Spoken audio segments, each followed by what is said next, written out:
La manifestation, c'est la matérialisation d'un sentiment. On manifeste contre une situation, une décision du gouvernement le plus souvent.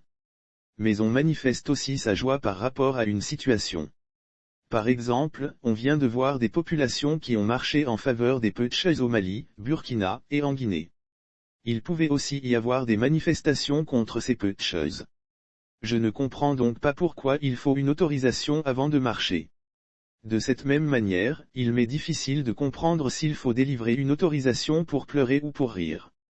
Il faut manifester pacifiquement sans perturber l'ordre public, sans violence, sans déranger qui que ce soit certes, mais les autorités doivent être informées de l'organisation d'une manifestation. Cependant, de grâce, que les autorités ne se servent pas de l'argument de protéger l'ordre public pour empêcher les manifestations. Elles doivent plutôt encadrer les manifestations pour éviter tout débordement. Les autorisations de manifester se font au gré des hommes politiques. Quand ils sont dans l'opposition, ils affectionnent les manifestations, mais au pouvoir ils les rejettent systématiquement, arguant qu'elles doivent être autorisées d'abord. La manifestation n'est pas la protestation systématique. Elle n'est pas la négation nécessairement. Dans ce cas-ci, on se précipite à l'autoriser. À l'inverse, son côté protestataire n'est pas le bienvenu. Autoriser la manifestation ne sera pas une évidence, elle sera rejetée dans la plupart du temps par les autorités. Par exemple, hier en Côte d'Ivoire, le RDR était dans l'opposition et avait demandé la désobéissance civile à la population parce que M. Gbagbo ne voulait pas accepter sa défaite proclamée par la commission électorale. Le même RDR avait même sollicité et obtenu des Français l'embargo sur les médications entre autres pour étouffer le régime Gbagbo.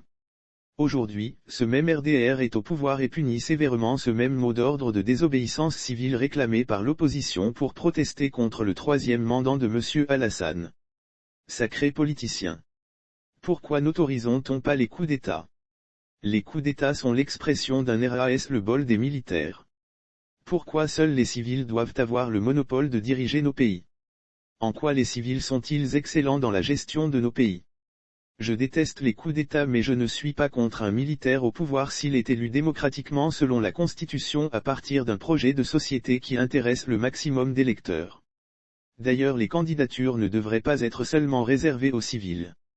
Les militaires participent au vote dans les camps mais on les empêche d'être candidats. Quel autre paradoxe des politiciens pour en venir aux manifestations? Je dirais que les gouvernements n'ont pas à autoriser leur réalisation. Ce que les gouvernements peuvent faire, c'est de prévenir les manifestations qu'ils ne souhaitent pas dans la cité.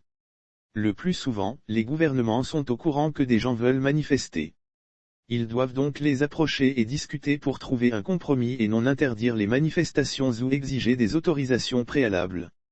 Pour manifester sa joie, il faut l'autorisation du gouvernement. Pour pleurer ses morts, il faut être autorisé à le faire. Les Dozos et les FRCI demandaient des autorisations au corbillard entre 2011 et 2016 dans les villages dans la région de Gagnoa. Je souhaite que les autorités revoient leur conception de la manifestation dans les rues. Les manifestations sont d'ailleurs rares et leur réalisation participe de l'expression du droit de manifester librement et garanti par la Constitution et les conventions internationales. Les gouvernements ne doivent pas les interdire quand elles ne les arrangent pas et les autoriser quand ils sont contents. Où en est-on avec la démocratie? À la rigueur, les organisateurs d'une manifestation peuvent informer les autorités de leur intention d'occuper telle ou telle rue pour manifester leur mécontentement sur un sujet bien précis. Mais pas une demande d'autorisation, encore moins une autorisation à mon sens. Un gouvernement ou un régime en démocratie ne devrait pas s'inquiéter outre mesure quand des gens veulent manifester. Bien au contraire, un régime qui ne se reproche rien doit toujours anticiper, prévenir, éduquer, chercher des consensus, et non sanctionner, brailler, torturer, emprisonner, ou tuer. Ce serait comme empêcher quelqu'un qu'on frappe de pleurer sa douleur. De plus, du point de vue des gouvernants, oui, toute manifestation doit être soumise à une autorisation préalable. La manifestation doit être régulée, suivre les normes, un itinéraire bien précis, un point A de départ à un point B d'arrivée et suivant un temps bien précis. Le plus souvent les manifestants sont violents, cassent, brûlent tout ce qui est sur leur passage. Deux fois des gens de mauvaise intention s'infiltrent dans les manifestations pour s'aimer le désordre. Le gouvernement se voit donc dans l'obligation d'interdire les manifestations ou de les soumettre à autorisation préalable pour éviter de troubler l'ordre public. Alors qui a tort, qui a raison? Les organisateurs des manifestations ou les gouvernants? Moi j'accuse les gouvernants. J'accuse les gouvernements parce que les manifestations sont l'expression d'un ras-le-bol des populations sur un ou des sujets bien précis. Le plus souvent les manifestations ont lieu parce que les gouvernements refusent d'écouter et refusent tout compromis. Les gouvernants sont plus ou moins au courant de l'organisation des manifestations.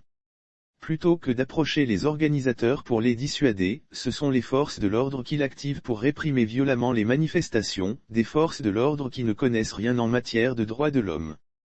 Bien sûr qu'il est pratiquement impossible de satisfaire tout le monde, mais on parle de la majorité ici. Le devoir des gouvernants c'est de prévenir, c'est d'éduquer, c'est de communiquer, c'est de dissuader, c'est de trouver des compromis et non de tuer ou d'emprisonner ceux qui ne partagent pas les mêmes idées qu'eux. Tout citoyen doit être libre d'exprimer ses pensées sans aucune contrainte, bien sûr dans les limites de la loi et du respect de l'autre.